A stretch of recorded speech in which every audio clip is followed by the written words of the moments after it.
First Corinthians was a turning point for me in better understanding the scripture. So I had a friend who contacted me. His name's Dustin Jones. We were keeping in touch. I had preached at a D now at his church about 6 months earlier, which is how he and I had become friends. But I had used First Corinthians 3 and we're talking, catching up.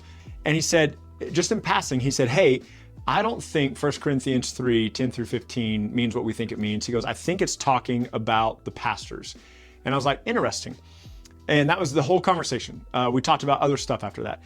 And so in 2012, I read through the Bible multiple times. And every time I got to 1 Corinthians, Dustin's words were in my head. And I was like, pretend like you've never read this before. Just let the text be the text. Don't come into it with any assumptions. Try not to come to it with any filters. Try not to come to it with any bias. Let the text be the text.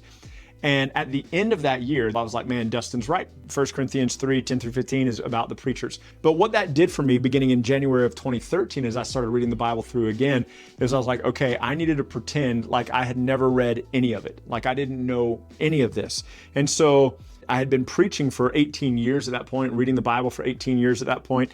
And I was just like, okay, I need to start over. And so January of 2013 is when I really began to study the Bible and try to understand the context of it. And it was a big push for me. And now here we are all these years later doing Simpler Bible because of a sentence that a buddy of mine named Dustin mentioned to me in a phone call in December 2011.